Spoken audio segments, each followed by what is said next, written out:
So if conservatives say they want 100% neutrality, Grover Norquist has said, if there is 100% revenue neutral carbon tax, it will not violate that no tax pledge. How many, you know what Norquist is? So that's the reason we pitch it. Yes, sir. I'm wondering if when you have this price increase, does that include things like aviation fuels? And I see no Yes. reference to natural gas. Yes, it's coal, oil, natural gas. It's anything with carbon content, and if you look at the actual bill, it's anything, as it comes out of the ground, you don't get aviation fuel out of the ground. No, that's right. Right, so it's the carbon, the first point of sale. Whenever it comes out of the ground or crosses the border, that's where you put the tax, and whatever happens after that, no bureaucracy has to get a lot of data. You let the economy sort out who pays the tax based on carbon use. Well, I mean, for instance, I noticed that, like, we're canceling a lot of coal plants, and Yep. you alluded to that, but a lot of it, for instance, XL has just announced that they're building 3 natural gas plants in Minnesota, which are all over 250 megawatts. Right. So And a lot of them are trading off. Natural gas is a problem, but it's covered by this. The problem with it is it's got half the carbon content of coal, so the tax is only half as much, so, it bites a little slower. But it's all in the right direction. The same science that tells you you have to cut your carbon emissions will tell you the place to put your money is on the green side, wind, solar, hydro. There's a couple of things, I don't want to get too far into technology in the weeds.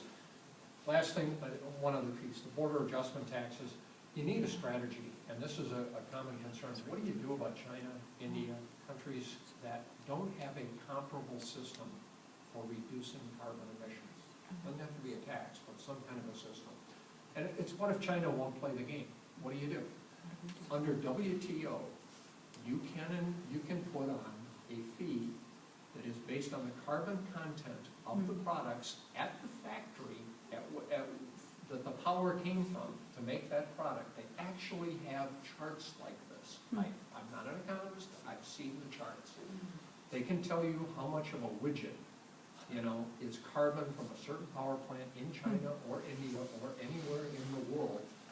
Put a tax on it based on its carbon content and use that money not to give you and me a check, but to give it to businesses that have to compete. Let's say I make baseball bats, and China floods it with baseball bats, and they don't have a system for reducing emission. Their bats are going to generate a fee based on the carbon content of the bat. That fee will be given to the bat companies in the United States equally that have to compete with bats in Europe, because they're competing in Europe. So you give them the money to compete internationally based on what they export. And you all follow that. What's that UCL? World Trade Organization, under its GATT, used to be GATT, General Agreement on Tariff and Trade. Now Plus it's the WTO. transportation costs and the carbon involved in transportation I- from other countries. Should be, Yeah. but That's another small factor. it's not a piece of the, I can tell you it's not part of the border adjustment fee. It is true, it's based on the carbon content where the thing was manufactured, because we have that data. And it doesn't have to work perfectly to get the point across that we don't want to impose tariffs on these companies. What we want them to do is get a comparable system for reducing fees. This bill was introduced 2 years ago to have a placeholder. People would say to us, what's your bill? We made no effort to advance it, we didn't have the votes. But we put the bill in, it was called the Save Our Climate Act, HR 3242. It had these 3 elements, and I wanted to, I'm gonna do this quickly, real quickly. I'm gonna skip this one. When markets fail, what you've really got here is a huge market failure. Governments intervene, okay? They can do technology fixes like R&D, pour a lot of money into that, and DARPA, and try to find a way out. Get some breakthrough technology. We don't have time for that, and it's speculative. Regulations, they tried cap and trade. That is a monster. It won't work. Offsets are leaky. It will not reduce emissions. That's the biggest concern. It's it's never coming back. We are not gonna go in the cap and trade system. We subsidize things when you got market, right now the market is failing because carbon's getting a free ride. They're not paying their costs. That's when I say there's a market for it. Matter of fact, it's not me that's saying it. Nicholas Stern, former chief economist of the World Bank. Climate change is the greatest and widest ranging market failure ever seen. I mean, when markets fail, often spectacularly, we've never really solved the problem of too many sheep grazing in the commons. The atmosphere is a commons. We've got people grazing on it for nothing. They gotta pay for that. That's the economic argument. So what's the solution? Taxes. If you want less of something, you tax it. It's Govian principle, a guy named Pigou, who sounds French, but he's English. The real word is costing it. The taxing it is a distortion, and we need to keep the economic picture clear, so it's costing. Yep. Say costing. You want less of something, you cost it. We're You charging put a cost on it, or a fee. or a fee, and it is a fee, because government doesn't keep the money in our 100% dividend. It's really a fee, not a tax. But I wanted to be clear, you can do anything you want with it. You can make it revenue neutral with the money you collect, and government keeps nothing, you give it all back. We're doing that to attract conservative support. However, if a grand bargain, which you'll hear about, reducing deficits, saving Social Security, using that $55 billion, and as it grows, more money, will get us 218 votes in the House and 50 or 60 votes in the Senate, that's what we'll do.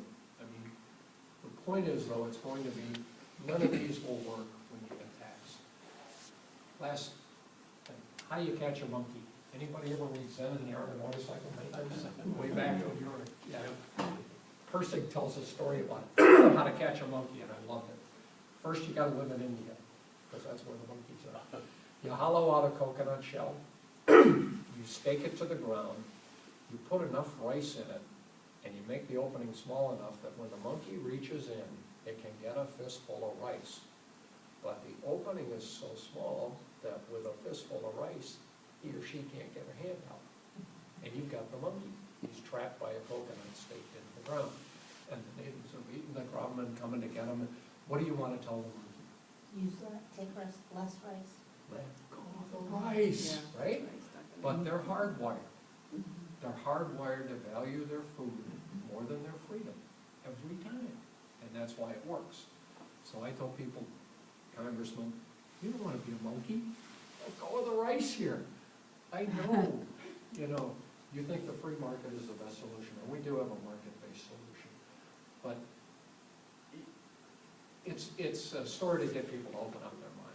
The thing that works for you 99 times out of 100, that you can delay and you can wait and still solve a problem 10 years from now, that's not going to work here. And I need you to let go of the rice, have an open mind, and maybe look at a different solution.